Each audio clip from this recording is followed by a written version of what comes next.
We are officially here. Sorry for the delay, everybody. Just working through a minor technical problem, but we are back. I'd like to introduce our panelists, Tobi Parks from Des Moines and Doc Shaw from Tulsa. We are here to talk about what they're doing to build music community in their respective cities.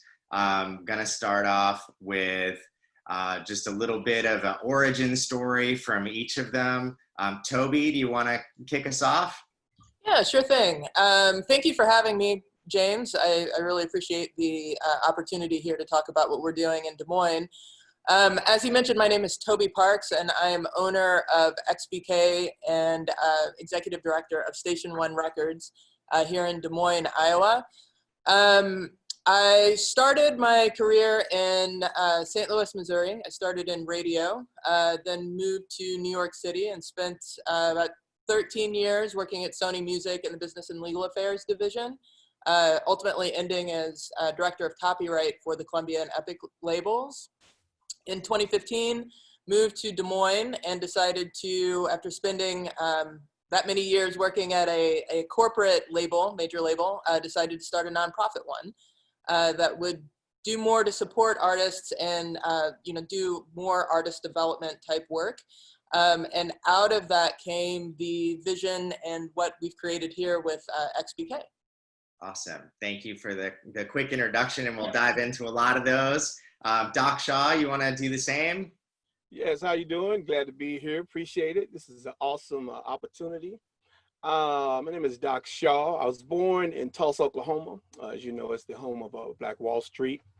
Left right out of high school and went to Columbia, South Carolina, where I got my music degree in vocal music. I was also performing in different bands and different groups while I was down there. And so after I graduated and came back, and instead of teaching, I started touring, opening it up for the Gap Band, they're originally from Tulsa, Oklahoma. And so SOS Band, Zap, Roger. And so it was just a multitude of energies during that time. World Funk headquarters that was in LA, we were all hanging out there. And so I decided to start my own group in Tulsa. It was called Teaspoon Band. We say Teaspoon in a Live Room. And then we went to a band called Legend with some other guys. And so then I just started doing some solo stuff. Did a tour with Yarborough and Peoples, Surface. We were all in France, making some things happen. And so I decided that I wanted to start my family. And so I started working in some nonprofit organizations. And so this is where I decided to, I was working at 13 housing complexes. And so I decided to start developing some programs of my own, working with young kids. And so I was in a class, it was a gangs, drugs, and violence class. I had a young man who was in a gang, and he wanted to come and speak to the students. And so while he was talking, all the literature that we were reading was about pockets of poverty, pockets of despair. And I'm like, what about pockets of hope? And I knew what these pockets of hope were, and they were in these housing complexes where these young kids didn't have they had the talent, but they just didn't have the space and the opportunity. And so I decided to create some things for them. So that's where the name Pocketful of Hope came from. So I wanted to do it based on what I knew, which was music, theater, dance, video, and photography. And so I started that and started getting all these kids. We started doing our major productions. Mainly all of them were sort of from an original place, just to show that these young people had some, like their original stories and experiences mattered. And so we started doing all of that. And so I was passing by this building every day. It had been abandoned, and it was the old Big Ten Ballroom. And I knew it because when it was in its heyday, I was a youngster, and I used to see these people hanging out, and I was wondering what was going on with that. And so that's how we got into the ballroom, start repairing it and start bringing it back to life. And so that's where we are right now. Cool, thank you. And we're going to dive into that too. I think what, you know, it's part of the conversation is about how life is outside of, you know, New York and LA. And as we all kind of, those of us who are living there are looking at different options, you know, it's great to hear the stories of hope. And that's really a lot of what we're trying to do with this conference is provide a counter narrative to so much of the waves of headlines that we're seeing day after day. And so Tobi, I want to come back to you and say, you know, what was it that prompted you to leave Brooklyn and why Des Moines? Well, it was a little bit of serendipity that we ended up in Des Moines. My wife and I, we have 2 kids, and in 2012, we had decided that living in New York City and being parents was an incredibly difficult task, and we knew that we wanted to get out of Brooklyn. One, my wife and I are both from the Midwest, and so, you know, we wanted our kids to have more of a similar experience to what we did, having a, you know, backyard and being able to ride your bike down the street without running into people. And at that time, when we were making the decision of where to move, we had basically 2 criterion. 1, someplace where we had family, and 2, someplace where at the time we could be legally married. In 2012, gay marriage wasn't legal everywhere. And so by default, it was Des Moines. My wife's sister is a professor at Drake University here. And I said, I am absolutely not moving to Des Moines, Iowa. And was pretty against it for a while. Like a lot of, you know, coasters, I think I initially had the impression of Iowa just being, you know, soybeans and cornfields, and not really thinking that there was much of a creative community there. And I started digging into some research on the, you know, I'm also a musician myself. And, you know, to me, my secret criterion that my wife didn't know about was that I needed to be someplace where I also had a thriving creative community. So I started reaching out to folks here in Des Moines, Iowa, who were involved in the community. And there's an organization here called the Des Moines Music Coalition. And they were doing something called Music University. And due to my connections working with Sony, they invited me to come and speak on a panel about music publishing and songwriting and that kind of thing. And so I came out and was absolutely blown away by the sense of community that was here. I'd never really experienced anything like that before. I've always been a very community-oriented person. Even in St. Louis as a young punk, you know, my friends and I, you know, we opened a, you know, DIY art space venue, you know, music space thing. But coming here and seeing an entire community of people that were really trying to work from the ground up to build a music community that was known, and it was everybody who was involved. It was municipal leaders, it was artists, it was, you know, people that owned venues, it was, you know, everybody in between came together at this conference to talk about what they could do to really turn Des Moines into a music city. And then I went out that evening and saw a lot of great live music and just started to fall in love with the place, and spent the next 3 years kind of going back and forth between Des Moines and Brooklyn, just to try and figure out like what I could do here.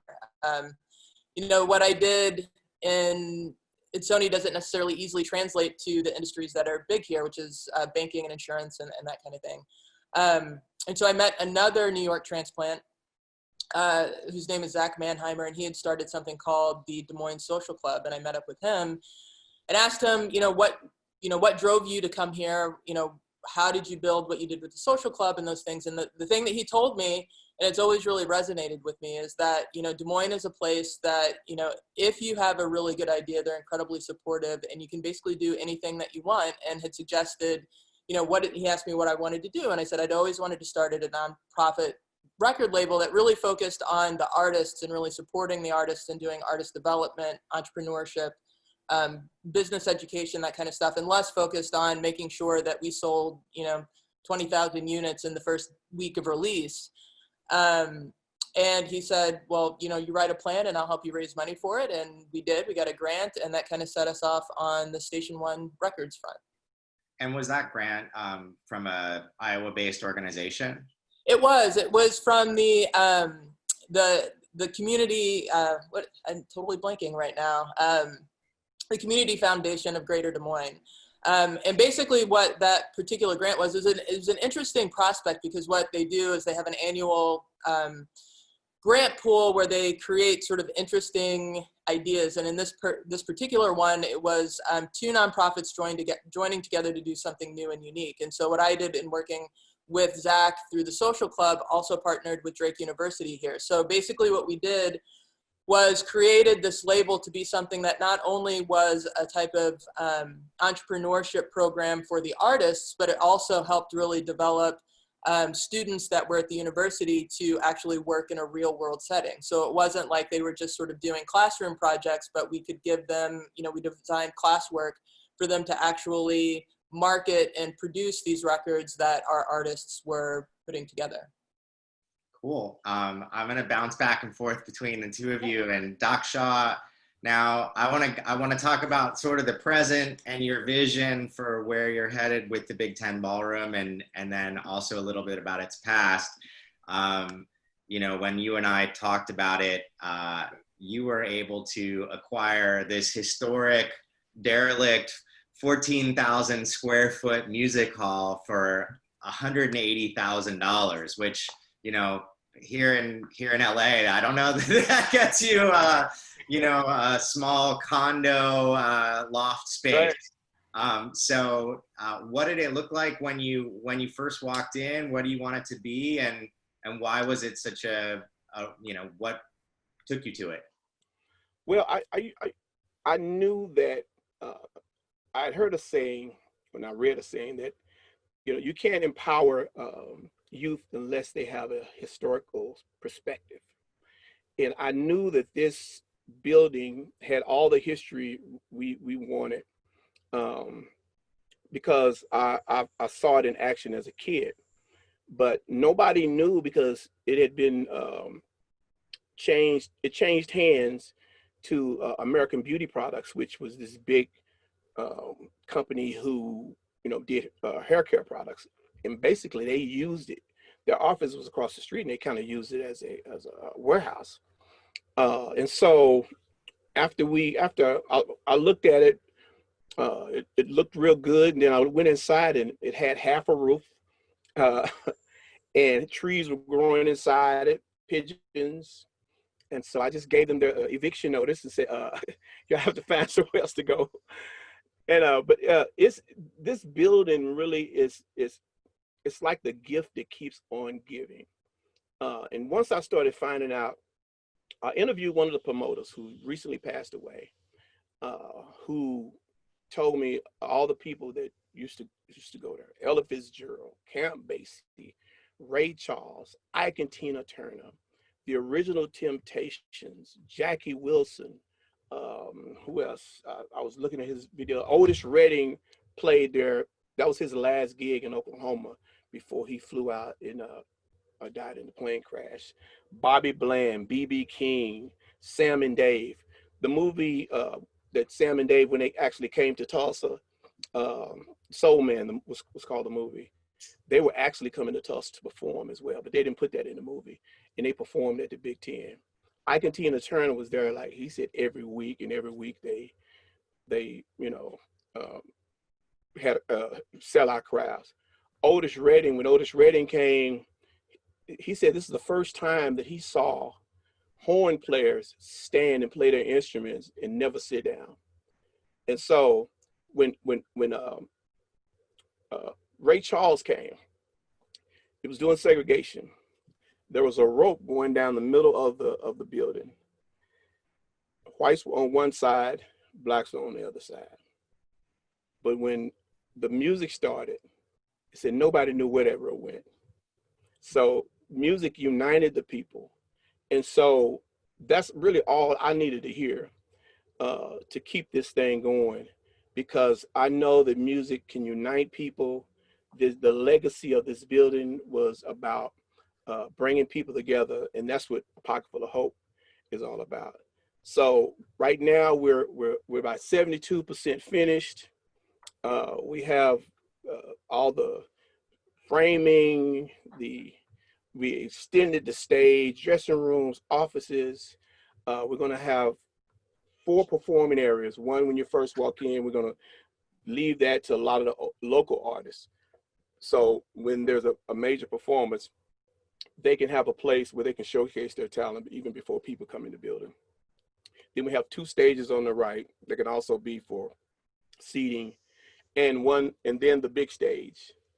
So it's just a major situation, man, that we're proud of, and that we're looking forward to. It just keeps us going and going and going.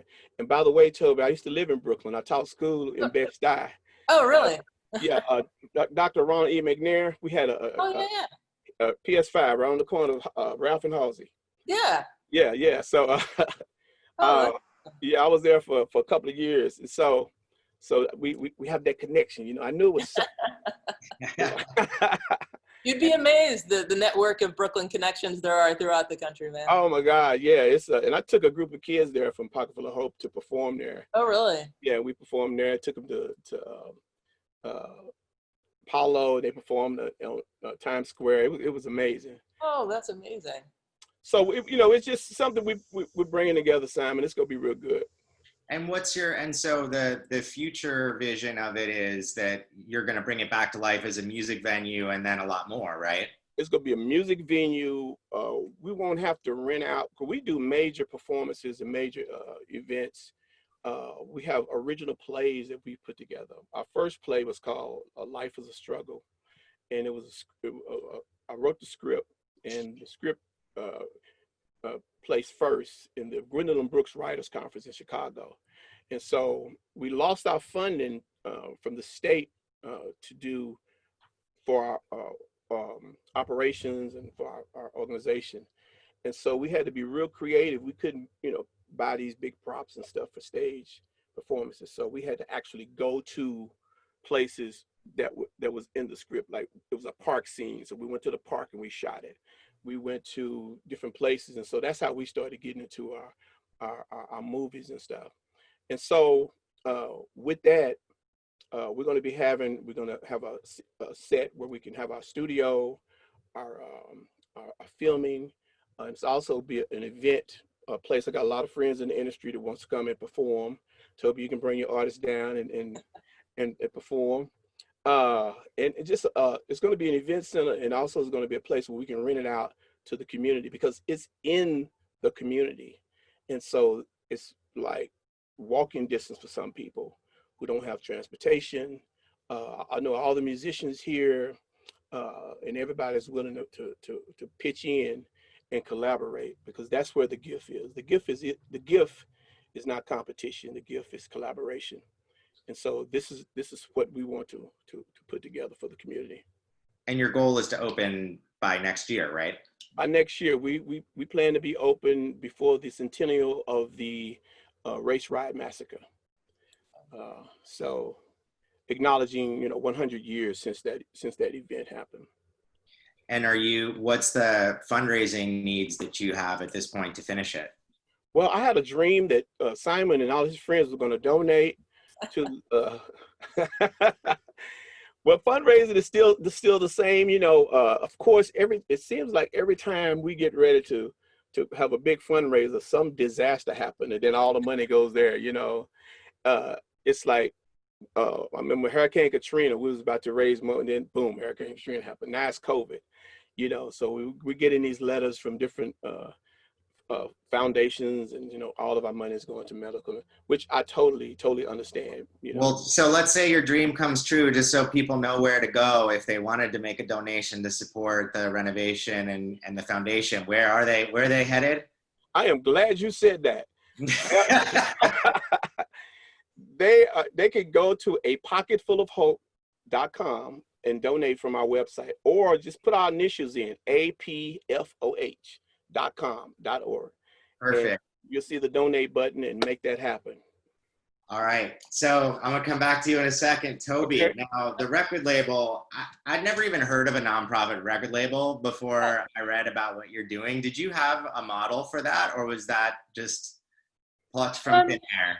Yeah, I mean, there are a couple of different existing nonprofit labels, but most of them focus on music that is not in the sort of popular mainstream, right? So, there are a few that focus on classical music, jazz, experimental music, that kind of thing. But there's not really one that has a strong focus on contemporary music. And that's something that I really wanted to do and focus on and explore, because, you know, the general principle that I go to, and it speaks a lot to what Doc was talking about, is, you know, I really feel like music is a community good. And I think we as a community, so much of our communities are built around music, art, culture, these venues, the artists that are there. That's what really gives our communities vibrancy, right? And I feel like it's important for our communities to invest in that. And that's, you know, sort of the basis that we work on at Station One, is to say, you know, we in Des Moines always want to highlight what we're doing. You know, being a small Midwestern city, you know, we're kind of the often left out and of, you know, larger conversations, and the things that we need to do is uplift everything that we're doing and show that there's a lot of really great talent here. And so we've gotten a lot of support from the community, both from individual donations and philanthropic support from some of the organizations that are here in the city to support that. And so, yeah, it's something that, you know, again, we call it a record label, but it's broader than that. It's really, you know, when I spent a lot of the time that I spent working at Sony, one of the things that really stuck out to me was that there are a number of musicians who don't really fully understand the business. They understand the business of creation, right? But they don't really understand the ins and outs of how to make a living from their art. And a lot of people leave money on the table. And part of what we want to do is help educate artists into understanding where the revenue streams are, make sure that they also understand their intellectual property rights, because that's an incredibly important thing that can keep giving to them over time, and that's not something that they should give away easily. And to really, you know, act as an advocate for them, and to give them the tools to be able to advocate for themselves. And so that's, you know, that's a large part of what we do. We do provide some financial support, and we are a distribution model for artists, but I think the biggest thing that we do really is the education piece and the business advocacy and the legal advocacy that we provide for them. Cool. And that's really only one part of what you're doing. And, yeah. And the way you and I met was through Dana Frank at NIVA, the National Independent Venue Association, that's organized most of the independent venues around the country to try to figure out how to get federal support to keep the venues in business while they're closed. And I see that this is one of the awesome things about kind of conferences right now and conversations is, I'm guessing you're at XBK right now. I am. And so why don't you tell us a little bit about how that project started and what you're trying to accomplish there? Well, the project came, I mean, one, I've always wanted to have a venue. I'm a musician myself and have spent a lot of time in venues all around the country. And one of the things that I really wanted to do was to create a space that was, you know, by artists for artists. So something that, you know, artists could come to, and always understanding that no matter what we do, we're here to serve them. And it's not always, you know, sort of, you know, I think most venues, particularly most independent venues, look at their relationships with artists that way. And a lot of corporate ones don't necessarily, well, I won't get into that. I mean, I don't want to speak to that, but I think a lot of people look at, you know, they just kind of churn artists in and out. And, you know, what most independent venues do is really, again, going back to that serving community and helping build community and a place to convene and where people can really explore and learn about new music. And so it's something that I've always wanted to do, and an opportunity came along to buy the building that I'm in now. This is only, so the XBK takes up about a third of the building that I purchased. We also within the building have a custom guitar maker. And then in the rear portion of the building, we have a recording studio.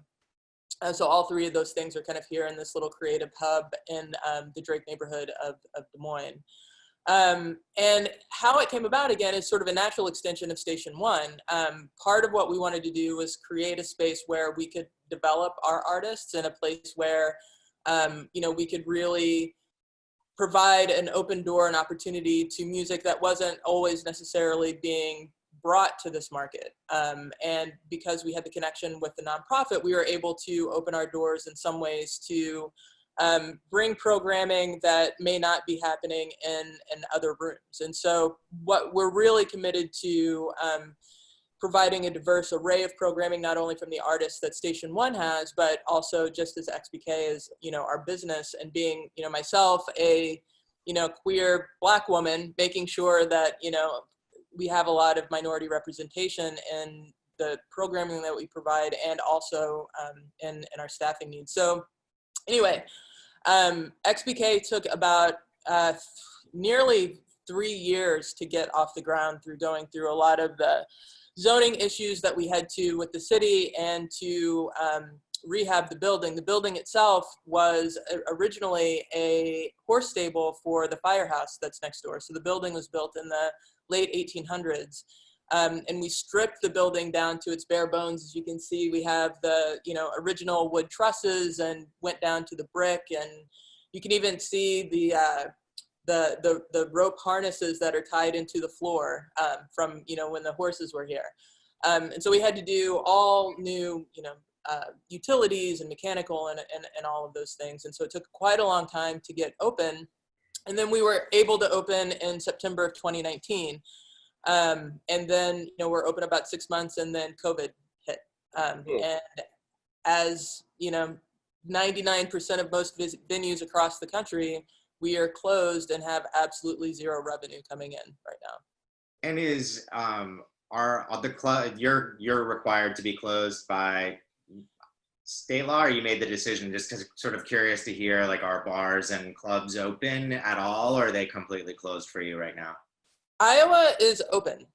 We have made the decision right now to remain closed, and there's a couple of reasons for that. I want to be very cautious in this part of the conversation. And one, I don't want to begrudge any venue that has the ability to open who does open, because we are in, independent venues in particular are in a very hard place right now. And, a lot of venues, if they don't open or try to do something, they may never be able to open again. And so, I don't want to necessarily shame anybody who has opened their doors and is trying to do something.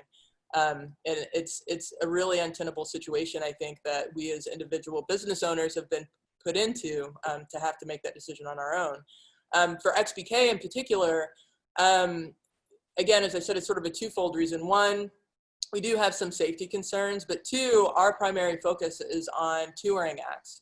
And because we're working on the state-by-state patchwork of reopening across the country, and because it's really dangerous to tour right now, artists aren't on the road. And so if we don't have acts to book, there's only so many local shows that we can do. There's only so many times somebody wants to see the local artist perform.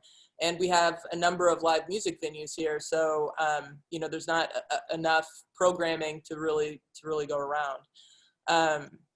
So that's kind of the twofold purpose. If we chose to open, we could do, we just haven't.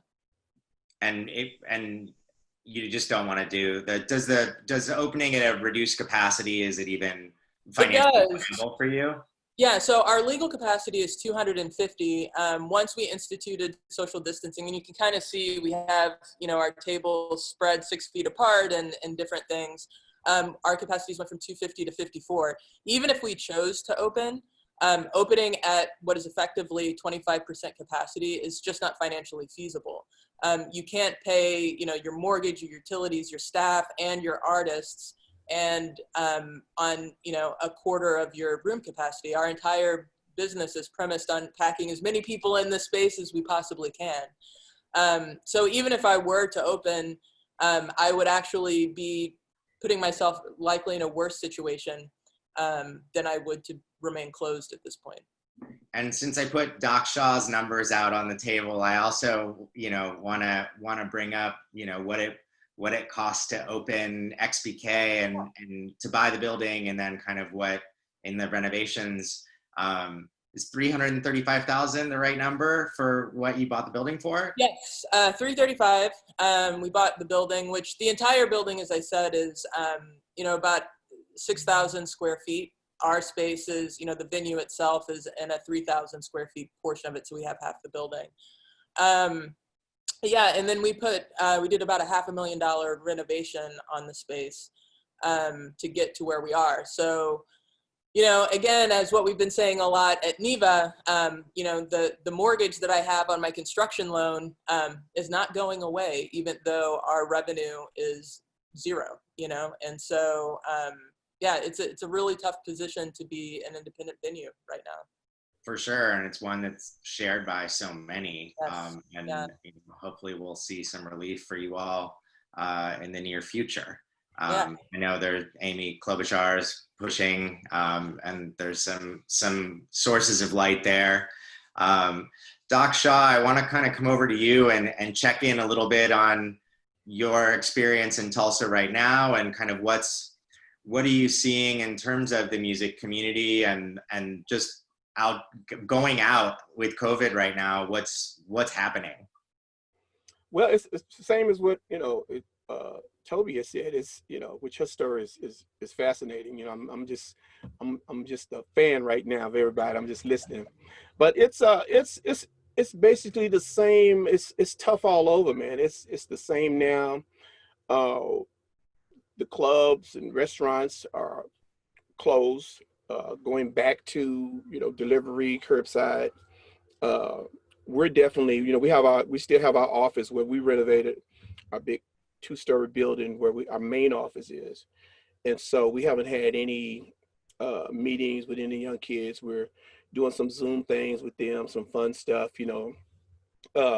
But we've sort of turned into a humanitarian operation as well. You know, we're helping deliver groceries. We're, you know, feeding some of the homeless. We're taking food to the elderly and the seniors. And so we're allowing these young people to really see humanity in a whole different way. And some of the ones, so, you know, we always say that, you know, no matter how talented kids are, you know, you have to make room for their issues. And with this humanitarian focus and shift, they're actually seeing things that's beyond them. And so a lot of the things that they used to complain about, they really don't right now. Of course, they have their own situations and own issues, family-wise, but that's part of it. A lot of my musician friends, you know, they're stuck. They don't have anywhere to play and nowhere to perform. So I'm seeing a lot of them on Facebook right now, and, you know, being creative and doing some other things from their living room and practicing social distancing. We're still working on our building, and what Tobi was saying, as far as getting everything together, we had to really do a lot of restructuring, digging up the plumbing, had a whole new plumbing, the roof and all of that. So, but a lot of the workers who are working, they're glad to come out now and make that happen. We also focusing on, I'm a co-sponsored, created the 1921 Race Massacre Commission. And so we're getting ready for this big event that's coming up next year. So we're doing that. We're creating a Greenwood Rising. As you know, Greenwood was the major street for Black Wall Street. So there's going to be a big museum called Greenwood Rising. So I'm working on that as well, planning, putting all that together and hopefully things will be sort of back to some sort of normalcy by that time. You know, so it's a lot going on, and so many different moving parts. And so I'm you know, I can think on my feet. So COVID has really kind of, you know, energized me to be a little bit more creative and do some things. And so I'm excited about the challenge, and I have a lot of people who are around me that we sort of, you know, encourage and inspire each other to do different things. So I have a lot of help. So I'm just good, man. I'm good to make that happen. So by me going out and doing things for other people and making sure they're good, it really helps me as well. Yeah. I mean, going off of what Doc was saying too, I think that a lot of things, you know, there are a number of venues, and I know a lot of our NEVA members, the National Independent Venue Association, a lot of the venues that are involved there too have sort of changed in ways that are helping the community. I know a number of the venues opened their doors during a lot of the BLM protests to allow protesters to come in and utilize their space, and some other things like that. So there are a lot of ways that I think a number of venues are kind of looking at ways too that, you know, as they are the community staples of continuing to give back to the community during this time, even though they're not, you know, able to actually open their doors, but are looking at alternative ways to do that. Right, they're creative and cultural hubs, and at Yeah. this point, it's more on the cultural and less on the music coming out of the speakers. We had a question from the audience out there from Clint, and he's saying, if somebody was to pick up and move to an area with, say, 500,000 residents, what do you suggest they do on day one to get where you are today? What steps should they take to support and scale the local creative community? And I think this question is really kind of at the heart of why we're having this conversation today, was just, you know, what does it take? And I think, Tobi, let's start with you, because I think you touched on your approach, but you sort of shopped a little bit, right? Yeah, well, I did. I mean, in part, I think that, you know, I will absolutely say that there's no way that I could do the things that I'm doing right now if I were still in New York City.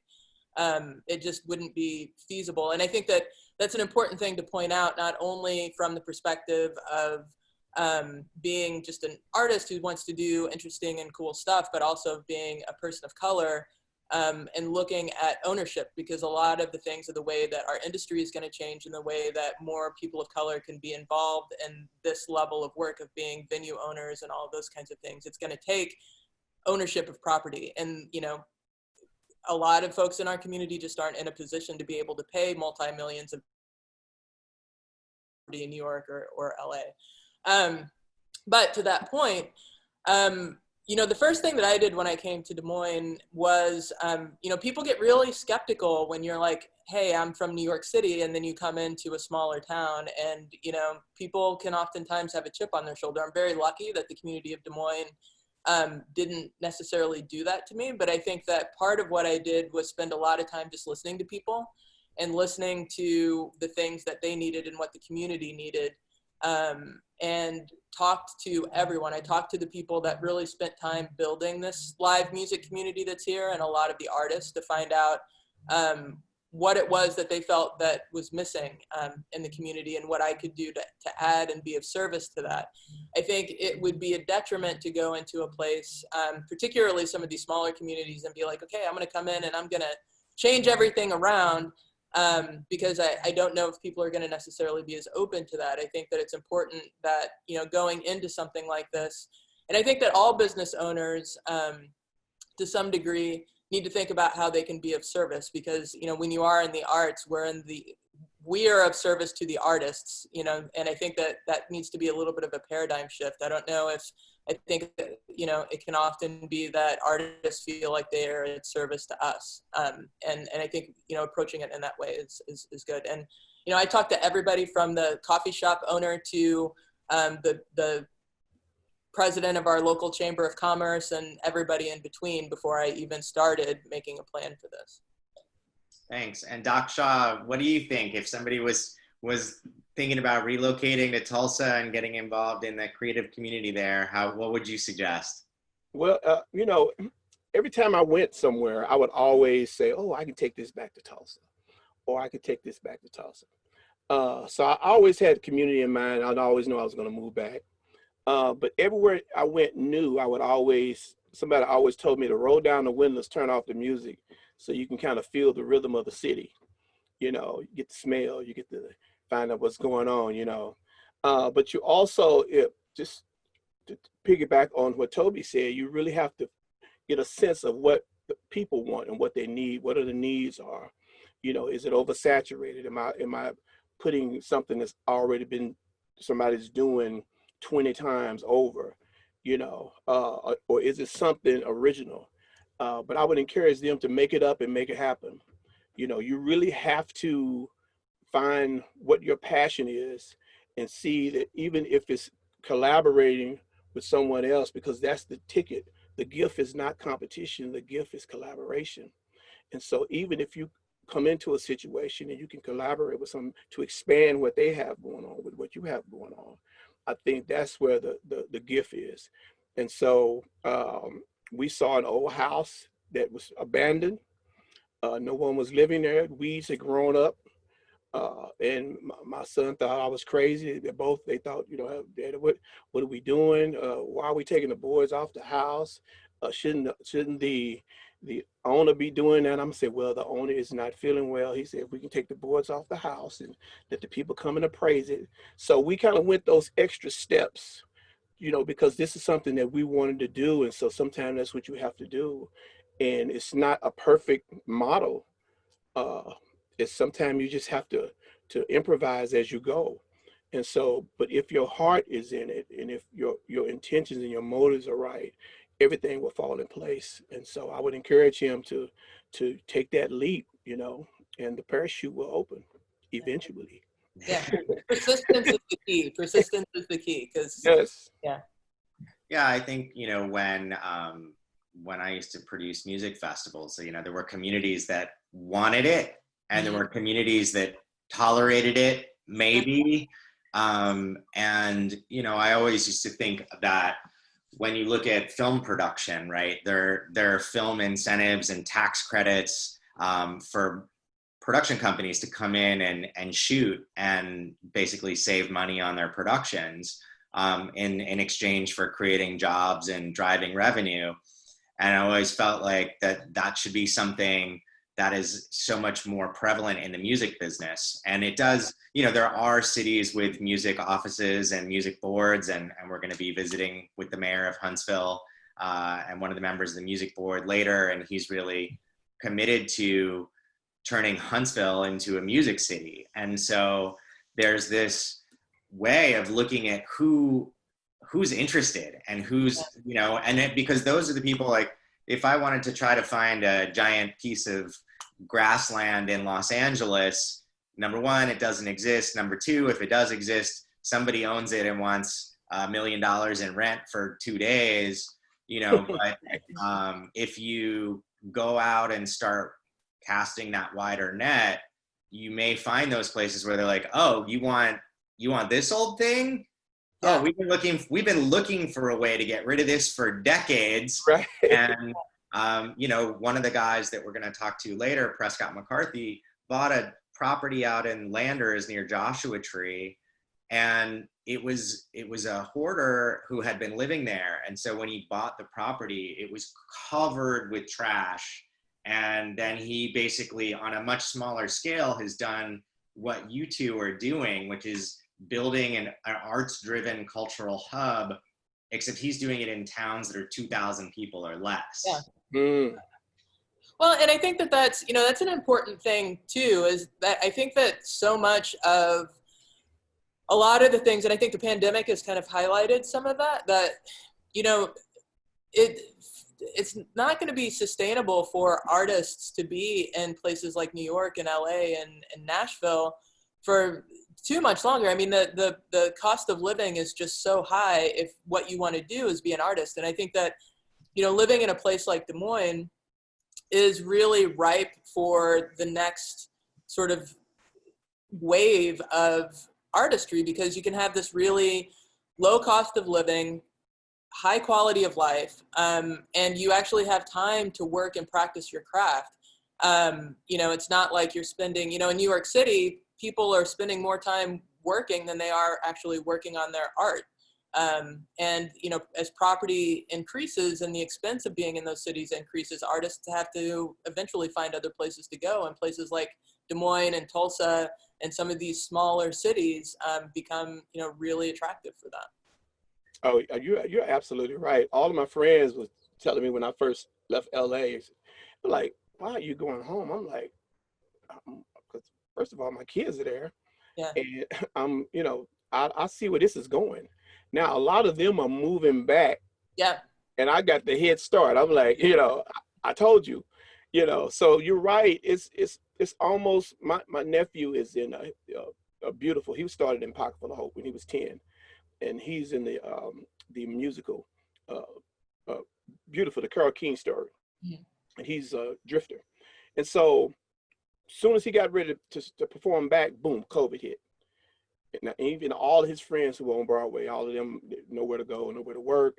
And so, with what we have going on now, we also teach kids life skills and learning skills and being able to adapt, you know, to different things. And so, you're right. COVID has really opened up a lot of opportunities, but it's also shedded light on uh, how these things can just be ripped, you know, from under you, where you're depending on these things, and you're in a big city where everything is oversaturated and not able to shift, you know, in time. And so uh, this is a good opportunity for us to really look at things and prepare for something else like this that may be coming up, you know, down the pipe that we may not even know about. So we're just in a good spot right now.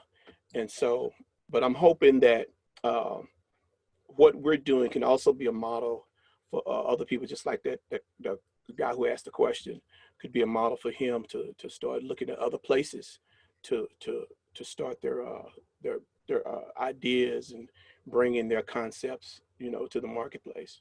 I mean, you two are my role models, 100%. And I think just a lot of this came out of a lot of conversations I was having with people who were thinking about relocating and trying to figure out where and what to do. We've got a question from Jerome Jackson. Tobi, your business thrives when touring artists come through your city and want to perform. Do you have a plan to adapt your space to offer something else during this time to help you meet that construction mortgage? Well, my plan was working with NEVA, actually, and doing a lot of advocacy to try and get aid. I mean, you know, what we do, you can't serve live music curbside, right? And so even if I try to adapt and do different things, and we are doing that, I mean, you know, we're looking at, you know, doing curbside drinks. I mean, that's one of the things that, you know, Iowa has done, is that they've now put it in state code that it's legal to, you know, for bars, restaurants, and venues to be able to sell alcohol to go. So we could do something like that. But, you know, I'm not a bar. That's not what, you know, that's not what interests me. So, you know, we're looking at some different things. We're looking at streaming models and some other stuff, but, you know, nothing replaces the experience and the vibe of being in the room with 200 other people and experiencing live music or live entertainment, whether that's music or a comedian or theater or any of that. And my job right now is to help save that. So, you know, I'll think about changing my business model when I know that there's no saving us. But right now, you know, I'm putting 110% into doing what we can to talk to our federal leaders to try and save this industry, because, and I don't want to get too much on this lobbying front, but I do want to make a couple of points that to what Doc and I were just talking about. Building venues is something like I saw somebody make reference the other day to something like, well, you know, why should we save independent venues? If they close, then other ones will pop up and replace them. And it's not that easy. You know, I mean, that's the one thing that I don't think, you know, we're not like restaurants. The restaurant business, you know, you see them pop up and you know, and they go and they come and go and whatever. But venues are much different than restaurants in the sense that these facilities are not cheap to create. They're not cheap to maintain. It's a very expensive proposition to get into, and it's not like, you know, and they're relatively risky propositions. So it's not like you can say, hey, I've got this business model to open a performance venue. By the way, all of them, 90% of them died because a pandemic hit, but please give me $1.5 million to open something up someplace else in the hopes that this doesn't happen again. You know, that's not, you know, if the independent venues die now, it's going to be decades before we recover from this. And so that's where, you know, all of my, you know, I'm not focused on changing my business model right now. What I'm doing is trying to save live music. And there are ways that you can do that by, you know, you can go to saveourstages.com and write to your federal delegation in your state to support the SOS Act. Thank you. for that. I saw that the SOS Act, which is Save Our Stages Act, which was recently proposed last week by Amy Klobuchar and John Cornyn, and the Restart Act. Those are the two things that NEVA are really spending time pushing on. SOS is a live entertainment and independent venue specific piece of legislation that is a $10 billion bill to help us cover our expenses, whereas Restart is something a little bit different. It's more of a loan program that has more generous forgiveness, but that's open to all businesses. But right now, our live music, and keep in mind, this isn't just about our venues. This is about the people who work here. This is about our sound people. This is about the artists. This is about the agents that work with the artists. It's about the promoters. It's an entire ecosystem that needs to be saved. And if we don't get help from our federal legislators, it's very likely that that's going to go away. And it's, thank you for bringing that up, because I want to make sure people are aware and contributing their voice to the efforts. For me, growing up in DC, the old 930 Club was, this seminal part of my experience growing up and made me who I am. So it was a special building. It's a different building now. It's a lot nicer. There are less rats. Yeah. But I sort of threw it to Doc Shaw to talk about fundraising, and I see you're wearing an XBK hoodie, Yes. and I'm currently wearing First Avenue merch, and I'm wondering, is your merch business still open if people want to support the venue that way, or can people buy XBK merch online? Absolutely. You can go to xbklive.com, and we have t-shirts and hoodies available. Also, support independent artists. You can go to, Spotify. Well, I won't even say Spotify. The streaming is great, but buy a t-shirt from your favorite artist. They make more money from the t-shirt. Buy merch from them, support them. You can also go to station1records.com to support the independent artists of Station One. But any independent artist that you're a fan of, please go to their website, go to, wherever, Bandcamp, wherever it is that they're selling their merchandise and their records, and buy something from them, because it's absolutely necessary for the entire ecosystem right now. For sure. And I want to respect both of your times. I know we got a little bit of a late start, so I have one more question to close for each of you. Doc Shaw, I'm going to start with you, which is, what's kind of one of the most surprising things you've experienced going back to Tulsa? One of the, like, an unexpected benefit when you moved back, you had some ideas about what it was going to be like, and something that really stands out that you're just happy it happened. I think the acceptance of the community, when you're away, people kind of put you on this, where are you? Put you on this, that's what a lot of people from my generation, when they left with like attitudes. I'm leaving Tulsa, I'm going somewhere, and I'm going to New York, I'm going to LA, and I'm gonna come back this big star. And so when they don't reach the plateau or whatever that they thought, they have this shame, and so they can be there doing bad or whatever. I had no problem coming back. I was like, I'm good. But I think the greatest thing was that people really accepted it, what I was doing. They got behind me, and I was just able to do a lot of stuff in a short period of time. Even with when I was traveling in New York, I spent a lot of times in traveling either on the subway or driving. In Atlanta, the traffic is horrible. Here in Tulsa, I'm here. I can get to any place in the city in less than 20 minutes. I was able to start my own DocSweetHeat.com, just to give y'all a little sample of my my new product. Doc Sweet Heat, flavor like a boss. Shameless plug. So my new rub, I was able to start doing that. So it's just I just found out that I can just create and make this thing happen without all the hassle, without staying in traffic. And even when I was in New York, I'd be at the stoplight, and before the light would change, they were blowing the horn, like, okay, go, bam, bam, bam, bam, bam. So I got back and the light had changed. I don't know if I was thinking about something different. And I was just still sitting there and I started doing this, like, and nobody blew the horn. I'm like, yes, okay, sweet. It's I don't have to, be in that kind of frame of mind. So that was one of the biggest surprises, man, and biggest reliefs, being able to come back and can get some things handled without all the hustle and bustle of the city, man. So I'm really, it's really helped me out a lot. I can think and I can do things without all the tension that's unnecessary that that I had to deal with when I was either in New York, LA, or Atlanta. So that sounds pretty fantastic. I'm in. Tobi, I want to kick the same question to you. Yeah, I mean, reiterating what Doc said, one, I want to say that unfortunately I haven't lost my New York horn blowing technique. So, I would be right behind you still honking on the Des Moines drivers do not like me very much. But I will say that, as I said before, I would not be able to do these things if I was still in New York. It just wouldn't be possible. And I think that one of the things, if most people who end up going to New York or LA, you do, or Atlanta or any of these big cities, you do acquire a certain amount of hustle.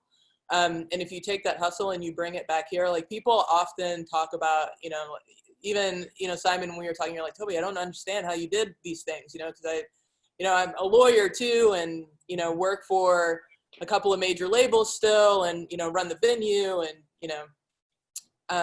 run the nonprofit and work for NEVA and do all of these different things. And people are like, where do you find the time? It's like, I don't have an hour and a half commute to work anymore. I'm gaining 3 hours of my life back every day. As a musician, I'm not driving around at 2:00 in the morning with all the gear in the back of my car around Brooklyn trying to find some place to park my car. I have a driveway, So I think going back to, the low cost of living and the exceptionally higher quality of life, like I miss New York City every day.